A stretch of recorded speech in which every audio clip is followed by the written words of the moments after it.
আমি আমার ওয়াইফকে ধমকাইয়ে টেলিভিশনটাকে বন্ধ করতে বসি, যেগুলো দেখলে ট্রমাটাইজ হব। প্রধানমন্ত্রী যখন আসেন তখন নিশ্চয়ই তিনি ম্যানেজ করবেন। গত বছর 5 আগস্ট ছাত্র জনতার অভ্যুত্থানের পর এক মারাত্মক পরিকল্পনার মুখোমুখি হতে হয় বলে জানিয়েছেন আওয়ামী লীগের আইন বিষয়ক সম্পাদক ও সাবেক মন্ত্রী শ.ম. রেজাউল করিম। অস্ট্রেলিয়া প্রবাসী সাংবাদিক ফজলুল বারীকে দেওয়া সাক্ষাৎকারে দেশ ছাড়ার নাটকীয় অভিজ্ঞতার বর্ণনা দিয়েছেন তিনি। ভাই, খুবই নির্মম ঘটনা। আমি আমার ন্যাম ফ্ল্যাটে থাকতাম।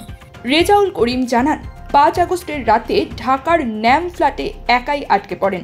স্ত্রী ও মেয়ের সতর্কতা সত্ত্বেও তিনি বাসা ত্যাগ করেননি। সকালে মেসেজ পেয়ে জানতে পারেন ভবনের নিচে মব জমে উঠেছে।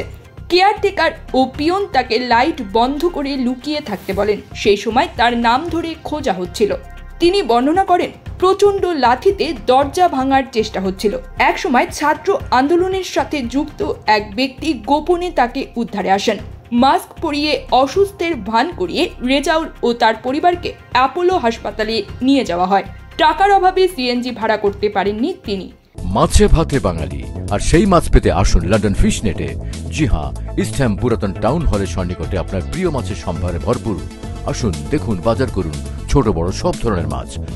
বাহ, একই ছাদের নিচে প্রয়োজনীয় সবকিছু পাওয়া যায়। পরবর্তীতে বসুন্ধরায় আত্মীয়ের বাসায় লুকিয়ে থাকাকালে উপজেলা ছাত্রলীগের সভাপতি তাপস চৌধুরী তাকে অপহরণের চেষ্টা করে বলে অভিযোগ করেন রেজাউল। তিনি দাবি করেন তাপস ও এক অপহরণকারী চক্র তার কাছ থেকে 12 কোটি টাকা দাবি করে। এই অপহরণকারী দলের সঙ্গে আমার উপজেলা ছাত্রলীগের সভাপতি, যাকে আমি টাকা দিয়ে বানাইছি, সেই ছেলে টাকার লোভে তাদের সঙ্গে এক হয়ে গেছে। এক স্টাফের সাহায্যে মোটরসাইকেলে করে শেষ মুহূর্তে সেখান থেকে পালান তিনি। নিরাপত্তাহীনতা অনুভব করে তিনি এক সাবেক এমপি ও ভাইয়ের সহায়তায় সীমান্তে পৌঁছান। তিনি বলেন, কর্তামাক্ত পুকুরের মধ্যে তখন 2.25 ঘন্টা তার কাটায় আমার পুরো শরীর ছিঁড়ে গেছে। 4 ঘন্টার চেষ্টায় বর্ডার ক্রস করার সুযোগ পেলাম। ওপারে যোগাযোগ করে একজন নিতে আসলো। আর আমি যে তার কাটার বেড়া অতিক্রম করছি, আমার শরীর থেকে রক্ত বের হচ্ছে, সারা শরীর ছিঁড়ে ভেঙে গেছে। আওয়ামী লীগের এই নেতা বলেন, আমার কাছে স্বপ্নের মতো মনে হয় মৃত্যুর ভেতর থেকে বেঁচে এসেছি।